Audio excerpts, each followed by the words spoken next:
Nuestra casa de campo no olía a madera y tierra mojada como las otras. Olía a nuestras promesas. Cada tabla del suelo, lijada por los dos en un verano lejano, guardaba el eco de nuestras risas. La chimenea, que él mismo diseñó con piedras que recogimos en el río, era el corazón de aquel lugar. El altar silencioso donde renovábamos nuestros votos cada invierno, sin necesidad de palabras, solo con el crepitar del fuego y el peso confortable de su mano en la mía. Yo era la guardiana de aquel santuario, la curadora de nuestras memorias. Creía que, mientras aquella casa estuviera en pie, nosotros también lo estaríamos. Era una fe ingenua, lo sé, una fe que se construye con ladrillos y cemento, pensando que la solidez del material se transfiere a los sentimientos. Si alguna vez has dedicado tu vida a construir algo que considerabas eterno, solo para sentir la primera grieta aparecer de la nada, entiendes de lo que estoy hablando. Es un temblor casi imperceptible, un sonido hueco donde antes había solidez, una corriente de aire frío que no sabes de dónde viene. Para mí, esa grieta comenzó con su silencio, un silencio que se instalaba en los vacíos de nuestras conversaciones, cada vez más largos, cada vez más profundos. Las excusas empezaron a tener un guión predecible casi ensayado. Reuniones de última hora, proyectos que se alargaban durante la noche, viajes de trabajo que surgían como emergencias ineludibles. Yo, la compañera leal, la mujer que entendía las exigencias de una carrera de éxito, solo asentía. Le preparaba la cena y la guardaba en la nevera, cubierta con film transparente. Un pequeño monumento a mi paciencia. La comida se enfriaba, igual que su lado de la cama. Y yo me convencía de que era solo una fase, un ciclo de agotamiento que pronto pasaría, como tantos otros que ya habíamos superado juntos, de la mano. Empecé a notar pequeñas cosas, detalles que la rutina solía borrar. El móvil, antes olvidado sobre la mesa de la cocina, ahora vivía en el bolsillo de su chaqueta, con la pantalla hacia abajo. Su sonrisa, que antes le iluminaba todo el rostro, ahora parecía un esfuerzo, una cortesía que no alcanzaba sus ojos. Estaba físicamente presente, pero su mente viajaba a lugares donde yo no estaba invitada. Sentía su ausencia incluso cuando estaba sentado a mi lado en el sofá. El calor de su cuerpo era solo una formalidad física, desprovisto de la energía que un día nos conectó de forma tan visceral. La casa de campo se convirtió en mi refugio solitario. Anel siempre tenía un motivo para no ir. Estoy agotado, mi amor, decía. Disfruta por los dos. Así que yo conducía durante 2 horas, sintiendo el peso de ese nosotros, que ahora parecía solo mío. Cuidaba del jardín. Podaba los rosales que plantamos en nuestro primer aniversario de boda. Cada flor que tocaba era un recuerdo de un tiempo en que el futuro parecía un campo abierto y fértil, un lugar donde la felicidad era la única cosecha posible. Aquel jardín, antes un proyecto de amor, se estaba convirtiendo en un memorial. Yo hablaba con las paredes de aquella casa, contándoles mi día, el vacío que él dejaba. Las paredes, testigos de nuestra historia, parecían escucharme con una compasión silenciosa. Limpiaba el polvo de los portarretratos, nuestros rostros sonrientes congelados en el tiempo. Una pareja que parecía pertenecer a otra vida, a una película antigua que yo veía con una nostalgia dolorosa. La mujer de aquellas fotos era Jo Perot Apinaz en la Rick tenía un brillo en los ojos, una certeza sobre el amor que la vida, lentamente, me estaba robando. Él me llamaba por la noche, cuando yo estaba allí. Su voz sonaba distante, atravesada por una estática que no era de la línea telefónica. Preguntaba cosas triviales. ¿Tuviste un buen día? ¿Comiste bien? No te olvides de cerrar las puertas con llave. Eran preguntas de un gerente de seguridad, no de un marido. Faltaba la intimidad, la pregunta que realmente importaba. ¿Me echas de menos? Quizás no lo preguntaba porque ya sabía la respuesta o, peor aún, porque mi respuesta ya no le interesaba. Y yo tampoco preguntaba, por miedo a escuchar el silencio al otro lado de la línea. La desvalorización era sutil, casi invisible a simple vista. Un comentario displicente sobre mi nuevo corte de pelo, que solo notó 2 días después. Un aniversario de novios que pasó desapercibido, recordado solo por un mensaje de texto apresurado al final del día. Eran pequeños cortes, casi imperceptibles, pero que sumados sangraban por dentro. Me sentía como un objeto de decoración en la casa de nuestra vida, algo familiar y cómodo, pero que ya no se miraba con admiración o deseo. Simplemente estaba allí, cumpliendo su función de llenar un espacio. Mi mundo interior empezó a encogerse. Mis pasiones, mis proyectos personales, todo quedó en un segundo plano, a la espera de una señal suya, de un regreso a la normalidad que nunca llegaba. Vivía en estado de alerta, intentando descifrar sus humores, buscando en sus gestos un vestigio del hombre del que me enamoré. Era un baile solitario, un esfuerzo unilateral por mantener viva una melodía que solo yo parecía escuchar. Él ya bailaba en otro salón, con otra música, y yo seguía girando sola en la penumbra de nuestra sala de estar. La soledad de a dos es la más cruel de todas. Es un eco constante de la felicidad que un día existió y que ahora atormenta las estancias de la casa. Es sentir la presencia física de alguien, como la prueba irrefutable de su ausencia emocional. Lo observaba dormir, el rostro sereno, y me preguntaba a dónde iba en sus sueños. Yo ya no formaba parte de ese guión. Eran mundos paralelos que se tocaban por un breve instante, a la hora del desayuno, antes de que cada uno siguiera hacia su propio universo de secretos y mentiras. Fui acostumbrándome al frío de la cama, al frío de las respuestas monosilábicas, al frío de un abrazo que ya no calentaba el alma. El cuerpo humano se adapta a todo, incluso a la ausencia de calor. Empecé a usar más jerseys dentro de casa, a tomar tés más calientes, a acurrucarme en el sofá con una manta, buscando en objetos inanimados el consuelo que su piel ya no me ofrecía. Era un invierno que se había instalado dentro de mí, y no había previsión de primavera en el horizonte. Nuestros amigos no se daban cuenta, o fingían no darse cuenta. En las cenas sociales, éramos el retrato de la pareja perfecta. Él me ponía la mano en la espalda, yo sonreía en el momento adecuado. Éramos actores experimentados interpretando un papel que ya no nos pertenecía, pero que era más fácil de mantener que admitir el fracaso. El aplauso venía en forma de elogios sonsois, un ejemplo, y yo volví a casa con el peso de esa mentira, una mentira que yo ayudaba a construir. Con cada sonrisa forzada, con cada gesto de complicidad ensayado, la casa de campo era el único lugar donde podía derrumbarme con seguridad. Allí no necesitaba fingir. Loraba jardín, las lágrimas mezclándose con el rocío de la mañana. Gritaba dentro del coche, con las ventanillas cerradas, mi dolor resonando solo para mí. Aquel lugar, que debía ser el símbolo de nuestra unión, se convirtió en el escenario de mi soledad más profunda. Era mi confesionario, mi hombro amigo, el único confidente que conocía la magnitud de mi dolor y no me juzgaba por ello. Hubo un fin de semana en que canceló nuestro viaje a la casa en el último momento. Un cliente importante ha surgido de la nada. No puedo perder esta oportunidad, dijo, mientras ya se ponía el traje, el olor de su perfume llenando el aire con una urgencia que me pareció falsa. Sentí un escalofrío, una intuición afilada como una cuchilla de afeitar. Algo iba mal. No era solo otra excusa. Había una nota diferente en su voz, una prisa por colgar el teléfono que dejó un rastro de hielo en mi pecho. Intenté ignorarlo. Me dije a mí misma que estaba paranoica, que años de pequeñas decepciones me habían convertido en una mujer desconfiada. Intenté ordenar la casa, distraerme con tareas domésticas, pero la mala sensación no desaparecía. Era una presencia física, una angustia que se instalaba en la boca del estómago. Encendí la televisión, pero no podía prestar atención. Cada escena de una película romántica parecía una burla, un cruel recordatorio de lo que estaba perdiendo, o quizás, de lo que nunca tuve de verdad.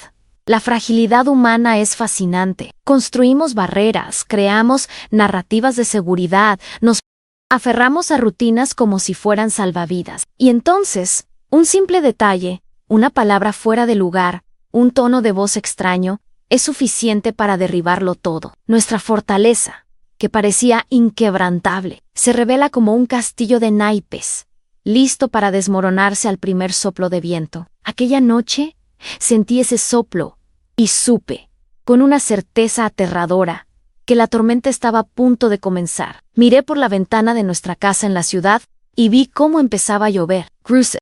Gotas golpeaban el cristal, como si la naturaleza estuviera llorando conmigo. Recordé el pronóstico del tiempo para la zona de la casa de campo en sol y cielo azul. Él siempre decía que se llevaba el buen tiempo consigo para allá. En ese momento imaginé el sol brillando sobre nuestro refugio, sobre el jardín que cuidé con tanto esmero. Y por primera vez, la imagen no me trajo paz. Me trajo un presentimiento sombrío. Decidí no luchar contra mi intuición. Me puse un abrigo, cogí las llaves de mi coche y salí en medio de la noche. No tenía un plan, no sabía lo que buscaba. Era un impulso, una necesidad visceral de ver con mis propios ojos, de confirmar o disipar la sombra que se había instalado en mi corazón. La carretera estaba oscura y resbaladiza, la lluvia golpeando el parabrisas como miles de dedos acusadores. Conducía hacia el lugar más sagrado de mi vida, sintiendo que estaba a punto de profanarlo para siempre. La distancia, que antes era una transición hacia la paz, ahora era una cuenta atrás, hacia el dolor. Cada kilómetro recorrido era un paso más cerca de la verdad, una verdad que temía, pero que en el fondo ya conocían. Yo no era una tonta, solo era una mujer que amaba demasiado, que había elegido la fe en lugar de la evidencia. Pero la fe tiene un límite, y el mío había sido alcanzado. El amor puede ser ciego, pero el dolor, cuando llega, te devuelve la vista con una claridad brutal. Al acercarme, las luces de nuestra casa de campo surgieron en la oscuridad. Una visión que siempre me había reconfortado el corazón. Pero aquella noche parecían extrañas, hostiles. Había otro coche aparcado al lado del suyo, un coche que nunca había visto, y fue allí incluso antes de bajar del mío, con el motor todavía encendido y el sonido de la lluvia como único testigo, que la primera pieza del rompecabezas encajó. El sonido que escuché a continuación no fue un trueno. Fue el sonido de mi mundo partiéndose en dos. No salí del coche. Mi quid alley apricata en la oscuridad del camino de tierra, con el motor apagado y la lluvia como única banda sonora. ¿Qué esperaba ver? ¿Una sombra en la ventana? ¿Oír el sonido de risas que no fueran las mías? La verdad es que no necesitaba más pruebas. El segundo coche en el garage, las luces encendidas en un patrón acogedor que yo misma le había enseñado a crear. Todo aquello era una confesión silenciosa. La escena era tan absurdamente doméstica que la hacía aún más brutal. No estaban escondidos en un motel de carretera, estaban viviendo mi vida. En mi casa, un instinto primitivo me decía que tocara el claxon, que bajara, que aporreara la puerta y exigiera una explicación. Quería que su mundo, tan cálido e iluminado allí dentro, fuera invadido por mi frío y mi oscuridad. Pero otra parte de mí, una parte más antigua y profunda, me mantuvo en mi sitio. ¿Qué diría? ¿Qué escena patética crearía? La imagen de mí misma, empapada de lluvia y desesperación, golpeando una puerta que era mía por derecho, me causó una repulsión inmensa. Yo no sería la mujer loca, la esposa traicionada que pierde la compostura. Mi dolor era demasiado grande para ser expuesto de forma tan barata. Así que di marcha atrás, lentamente, con un cuidado que la situación no merecía. La grava bajo los neumáticos parecía gritar, protestando contra mi retirada silenciosa. Conduje de vuelta a la ciudad, las luces de la casa de campo disminuyendo en el retrovisor hasta convertirse en solo un punto de luz borroso, una estrella fugaz que simbolizaba la caída de todos mis deseos. El camino de vuelta fue un borrón. Las lágrimas se mezclaban con la lluvia en el parabrisas, y la carretera frente a mí parecía disolverse.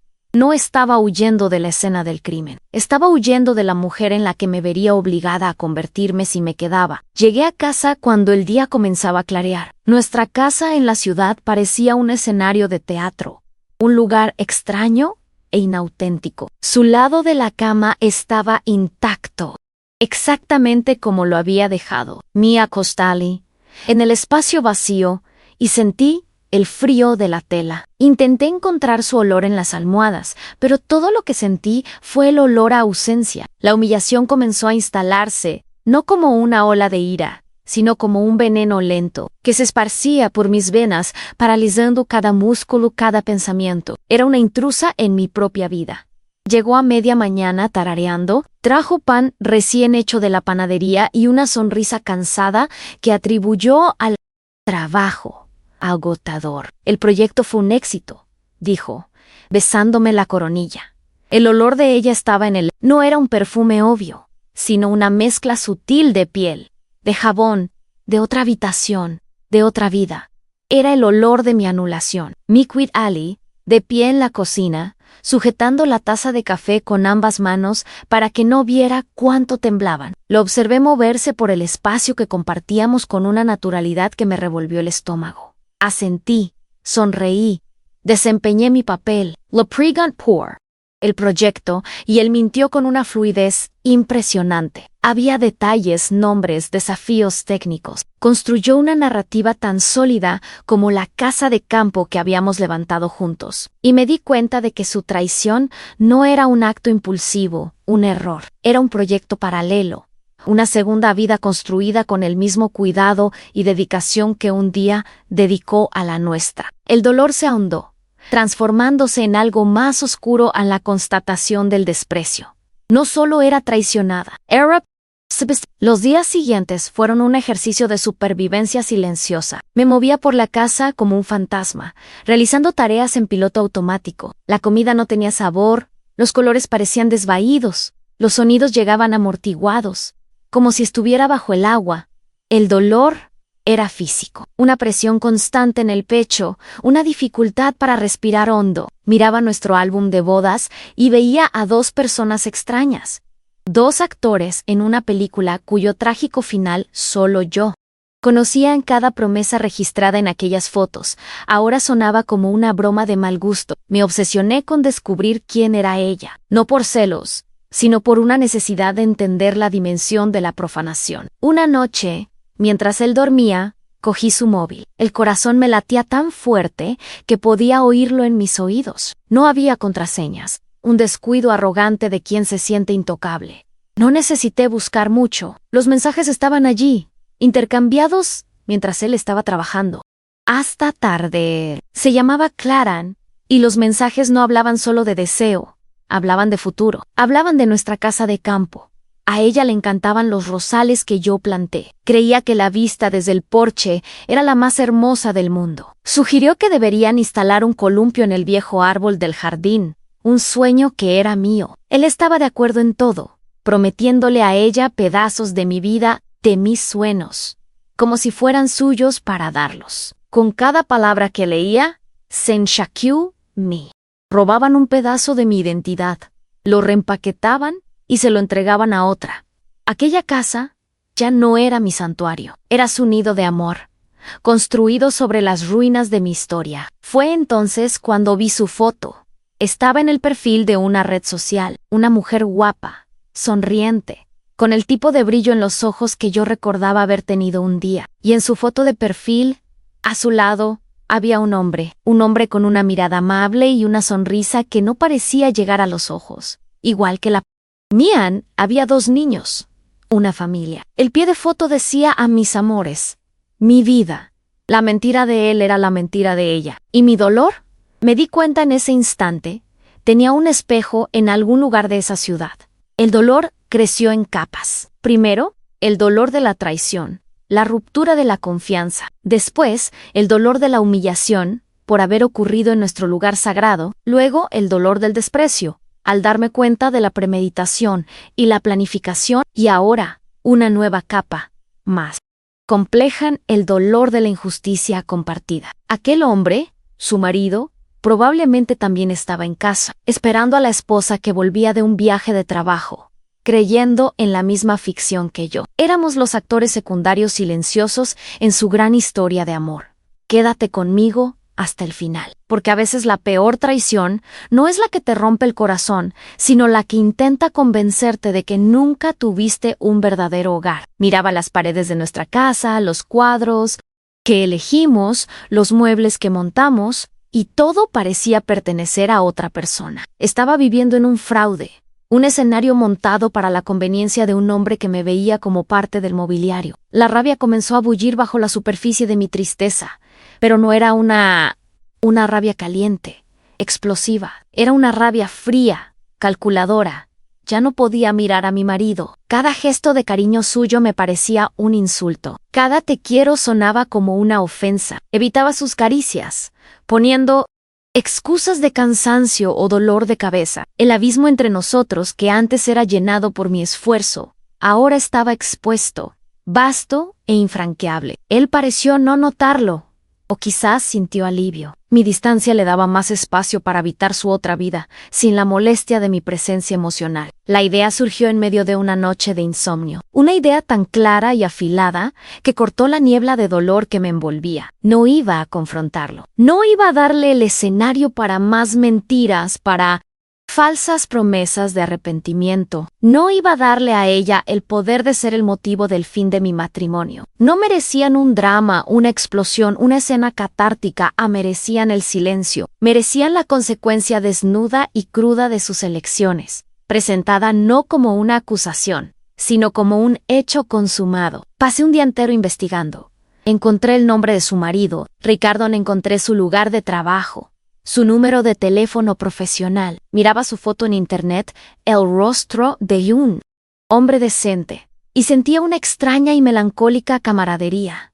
No era mi enemigo, era mi aliado, aunque sin saberlo. Era la única otra persona en el mundo que podía entender la profundidad exacta de mi herida, porque la suya tenía la misma forma, el mismo tamaño, el mismo origen. El dolor, cuando se comparte, no disminuye, pero adquiere un propósito. Deja de ser solo una carga y se convierte en un puente. No buscaba venganza. La venganza es un acto pasional, ruidoso. Lo que yo buscaba era algo mucho más devastador: a la restauración de la dignidad. Quería que se vieran a través de nuestros ojos, no de los ojos de una pareja traicionada e histérica, sino de los ojos de dos personas tranquilas, dignas, que se negaban a participar en su circo.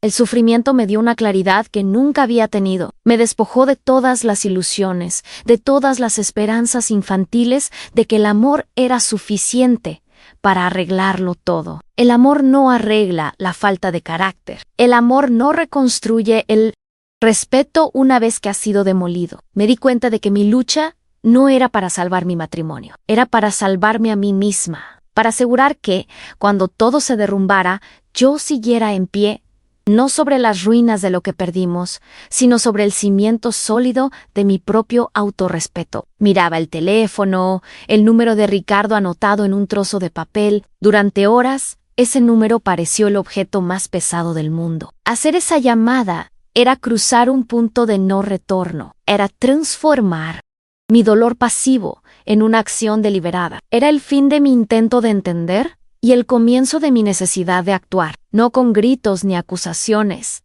sino con una quietud estratégica que nunca esperarían de mí. La mujer que ellos pensaban que yo era, la esposa, paciente y comprensiva, estaba muriendo. Sabía lo que tenía que hacer. No podía permitir que el recuerdo de mi casa de campo quedara permanentemente manchado por su presencia. Aquel lugar era mío, construido con mis manos, mis sueños.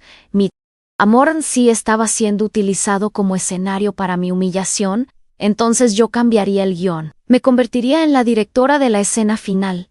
Ellos no tendrían la última palabra, la última imagen. El último recuerdo de aquel lugar no sería el de ellos.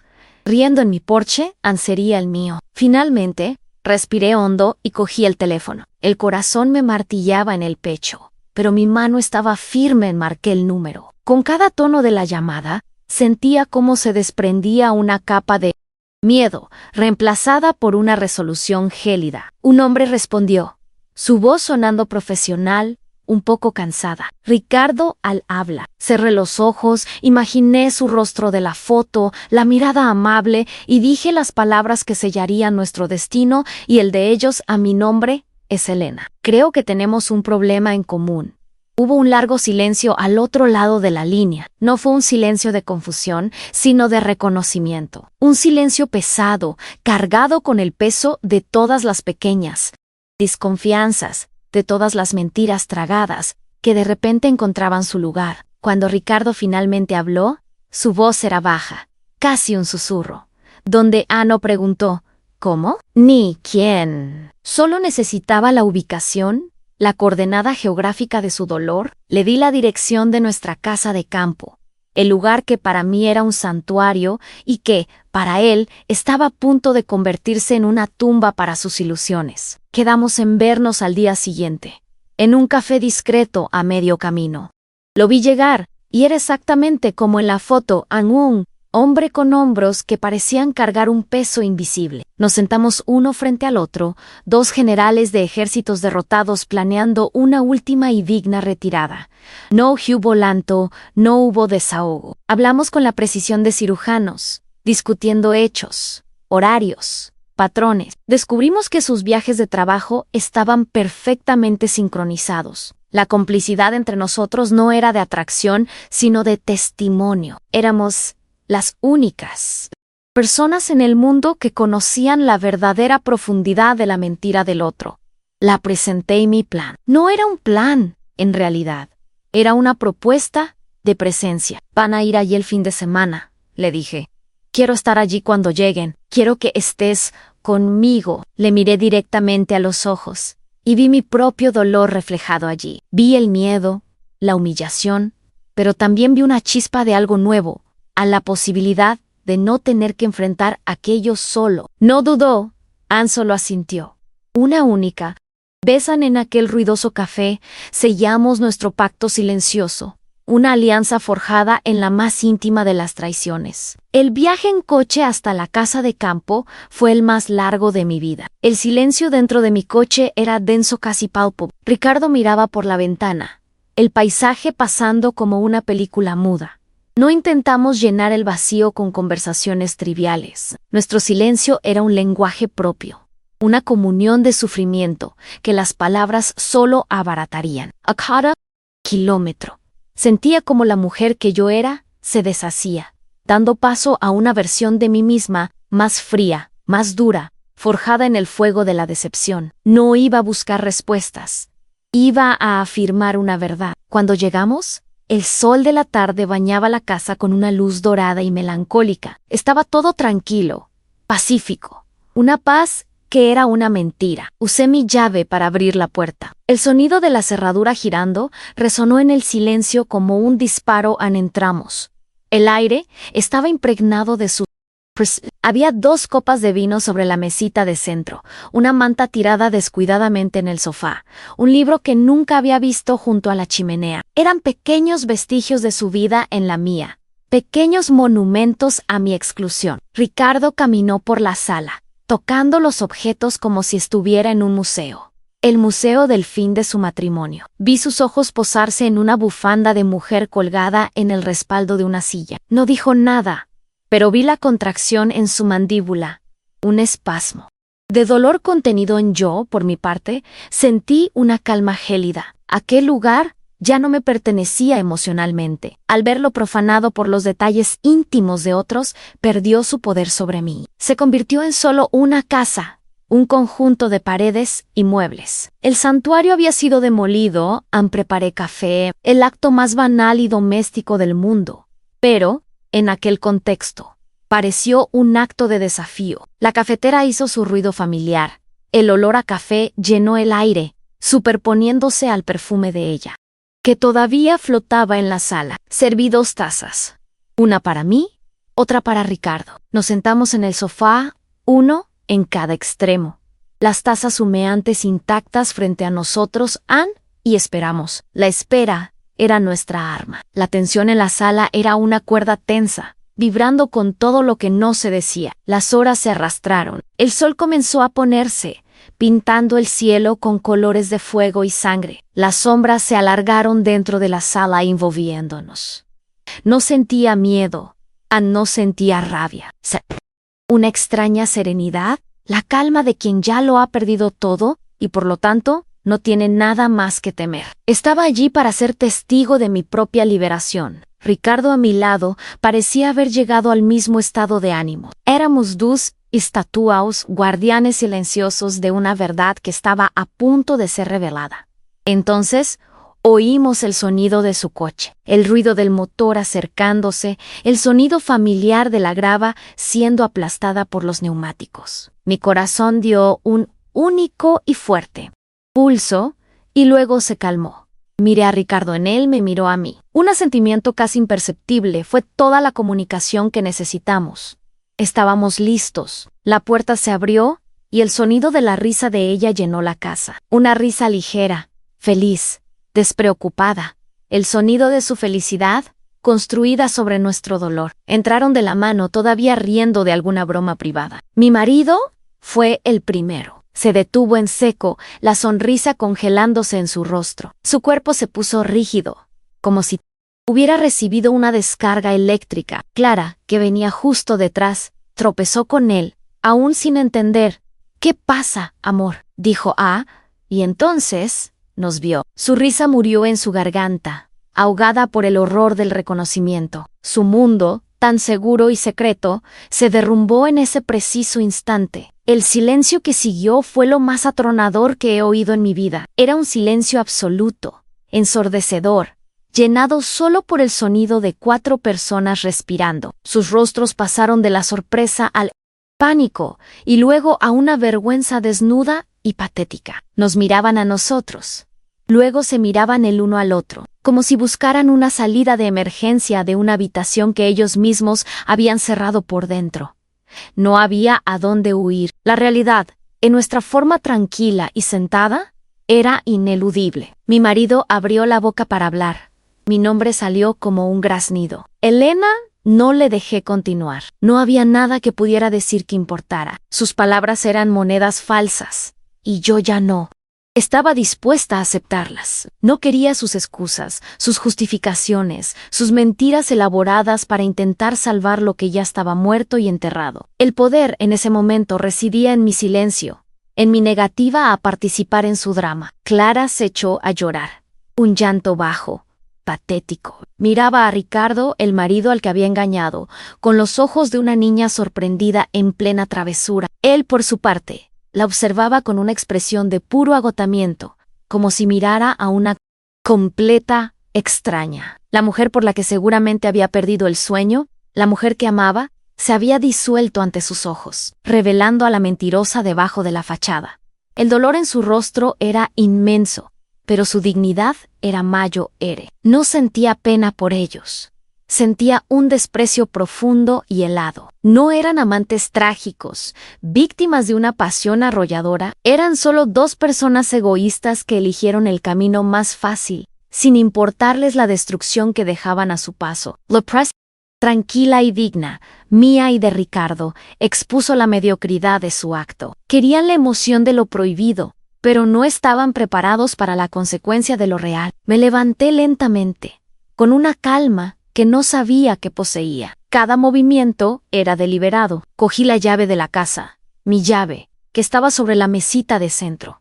El metal estaba frío en mi mano. Caminé hasta la mesa del comedor.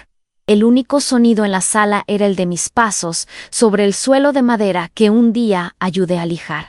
La mirada de los 2 me seguía, esperando un veredicto, una sentencia, un grito. No recibieron nada de eso. Puse la llave suavemente sobre la mesa. El pequeño sonido metálico contra la madera fue el punto final. Era un acto de entrega, pero no de derrota.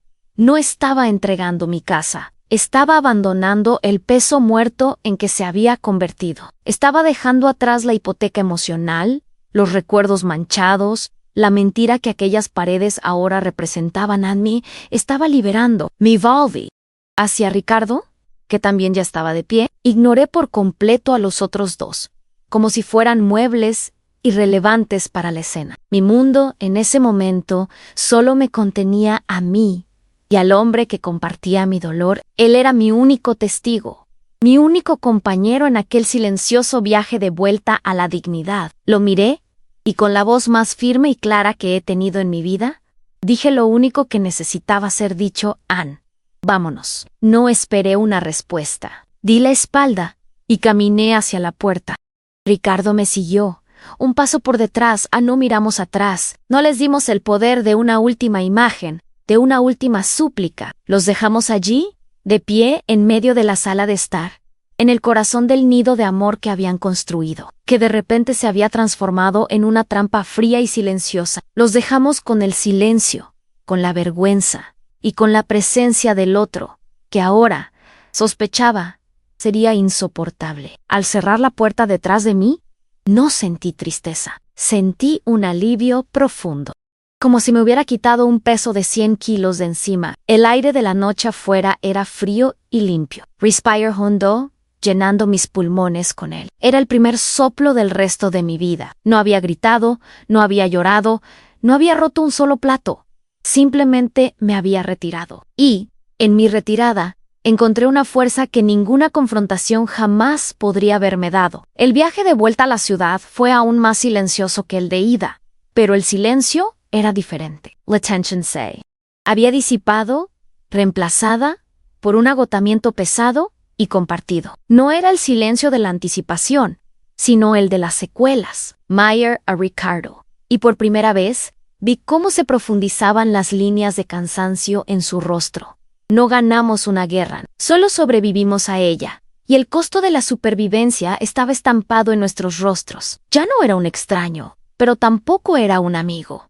Era un testigo. Y eso era más que suficiente. Lo dejé frente al café donde nos encontramos. Antes de que saliera del coche, se volvió hacia mí. Gracias, dijo. Y la palabra parecía cargar el peso de 1.000.000 de otras que nunca se dirían. Yo solo asentí. Cuídate, Ricardo. Él me dedicó una pequeña y triste sonrisa. Tú también, Elena. Y eso fue todo. Salió del coche y caminó hacia su vida. Y yo conduje hacia la mía. Nuestra alianza, nacida del dolor, se disolvió en la dignidad. Nunca más nos vimos. Nuestra historia en común había cumplido su propósito, y no necesitaba un epílogo. Los días siguientes se llenaron con la logística de la separación. Él no volvió a casa. Llamó, envió mensajes, un diluvio de palabras que llegaban demasiado tarde. No contesté. No respondí. Contraté a un abogado y me comuniqué solo a través de él. Mi casa en la ciudad, antes un escenario de angustia, se convirtió en mi cuartel general. Cada caja que empacaba con sus cosas era un acto de purificación. Estaba eliminando metódicamente su fantasma de cada habitación, limpiando el espacio no para un nuevo amor, sino para mí misma. Puse la casa de campo en venta inmediatamente. Mi abogado se encargó de todo. El agente inmobiliario me envió fotos para el anuncio en línea. Vi la chimenea que construimos, el jardín que cultivé, el porche donde soñamos. Por un instante sentí una punzada de luto, no por el hombre que perdí, sino por la mujer ingenua que fui, que creía que el amor podía cimentarse en bases de piedra. Vender aquella casa no era por el dinero, era una amputación necesaria para salvar el resto del cuerpo, la extirpación quirúrgica de un pasado que se había vuelto tóxico. Él intentó contactarme a través de amigos de su familia. Todos venían con el mismo discurso. Cometió un error terrible. Está arrepentido. Te ama. Yo los escuchaba con una cortesía distante. Su amor se había vuelto irrelevante. ¿De qué servía amar a alguien a quien no se respeta? Su error no fue la traición en sí, sino la creencia de que yo era una mujer que podía ser faltada al respeto de esa manera y, aún así, permanecer a su lado. No se equivocó sobre el amor, se equivocó sobre mí. Comencé a reconstruir mi vida con pequeños gestos. Volví a pintar, algo que había abandonado porque él decía que el olor a pintura le molestaba. Los lienzos en blanco de mi sala se llenaron de colores, de formas abstractas que expresaban todo lo que no podía decir. Cambié los muebles de lugar, creé nuevos caminos dentro de mi propia casa, compré sábanas nuevas, de un color que él odiaba. Eran pequeñas rebeliones, silenciosas, actos de reafirmación de mi propia identidad que durante tanto tiempo estuvo eclipsada por la suya. La soledad, que antes me aterrorizaba, se convirtió en mi compañera. Descubrí que disfrutaba de mi propia compañía. Aprendí a cocinar para una sola persona, no con tristeza, sino con un sentido de cuidado y autocompasión. Comencé a dar largos paseos por los parques de la ciudad, sin auriculares, solo escuchando el sonido del mundo a mi alrededor. Estaba reaprendiendo a estar presente, en mi propio cuerpo, en mi propia vida, sin la necesidad de la validación de otra persona para sentirme completa. Meses después, recibí un correo electrónico suyo. Era largo, detallado. Él y Clara ya no estaban juntos. La realidad, al parecer, era mucho menos glamurosa que El Secreto. Describía su miseria, su soledad, el error colosal que cometió. Dijo que la imagen de nosotros dos, sentados en silencio en aquella sala, lo atormentaba cada noche. No pedía perdón, sino una oportunidad para explicar. Leí el correo hasta el final, con la curiosidad distante de quien lee una noticia en el periódico sobre un desconocido. La ausencia de reacción dentro de mí fue la prueba final de mi curación. No sentí rabia, no. Sentí placer en su infelicidad, no sentí absolutamente nada. Su historia ya no me pertenecía. Era su drama, su consecuencia. Su dolor ya no me causaba dolor, y su ausencia ya no me causaba alivio. Era solo un hecho, como el color del cielo o el sonido de la lluvia. Se ha vuelto finalmente. Borré el correo sin responder. Con el dinero de la venta de la casa de campo, hice algo que siempre quise. Alquilé un pequeño apartamento frente al mar, a cientos de kilómetros de mi antigua vida, un lugar donde ningún recuerdo de él pudiera alcanzarme. Las paredes eran blancas, un lienzo en blanco esperando nuevos colores. El único mobiliario era una cama, una mesa y una silla. Y por primera vez en años, me sentí en casa. La transformación no fue un evento, sino un proceso lento, doloroso, pero constante. Hubo días en que la tristeza volvía, como una marea alta, pero ya no me ahogaba. Aprendí a flotar, a reconocerla como una visitante y a dejarla ir cuando la marea bajaba. Mi fuerza no vino de olvidar el pasado, sino de aceptarlo como parte de mi historia. La parte que me enseñó que era mucho más resiliente de lo que jamás imaginé.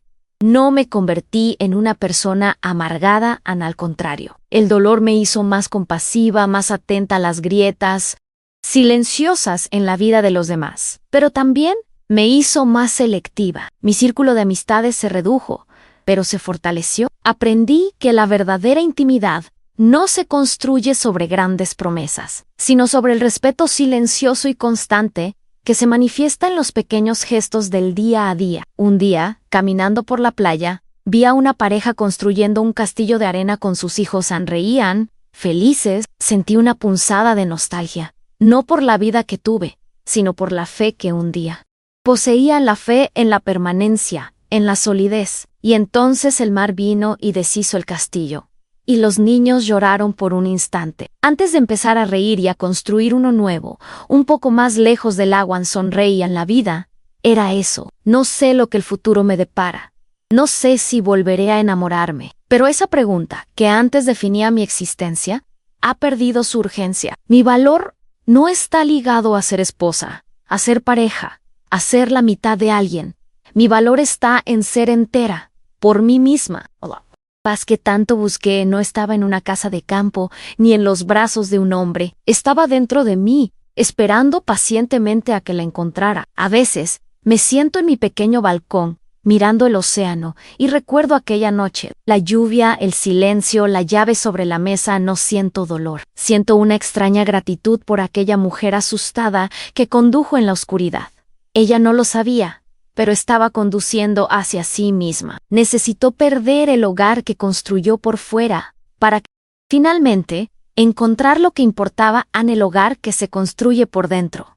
Hoy ya no tengo miedo al silencio. Ya no es una señal de ausencia, sino de presencia. La presencia de mí misma. Aprendí que la dignidad no es algo que los demás nos dan o nos quitan. Es un espacio interno que cultivamos, un lugar que nadie puede profanar, a menos que entreguemos la llave. Yo recuperé mi llave. La gente dice que el tiempo lo cura todo. No estoy de acuerdo. El tiempo no cura nada. Solo pasa lo que cura. Es lo que hacemos con el tiempo. Es la decisión consciente de levantarse del suelo, de limpiarse el polvo, de mirar hacia adelante, incluso cuando el pasado grita tu nombre. Es la elección de transformar una ruina en un cimiento. Mi exmarido creía que su mayor arma era el poder de abandonarme. No entendió que, al hacerlo, me dio el mayor regalo de todos, a la oportunidad de encontrarme a mí misma. Pensó que me estaba dejando sin nada, cuando, en realidad, me estaba devolviendo a mí misma. La libertad tiene un precio alto, pero la vista desde el otro lado vale cada centavo. Pienso en Ricardo. A veces, espero que él también haya encontrado su paz, que haya reconstruido su propio castillo de arena, quizás un poco más lejos del agua. Nuestra historia fue un breve y sombrío capítulo en la vida del otro, pero fue el capítulo que nos liberó. Somos, para siempre, extraños unidos por la misma cicatriz silenciosa. Ahora, cuando el sol se pone en el horizonte, manchando el cielo y el mar con colores vibrantes, ya no siento la melancolía del final del día. Siento la promesa del nuevo comienzo. Mi casa ya no está hecha de madera y piedra, sino de resiliencia y paz, y por primera vez, los cimientos son inquebrantables.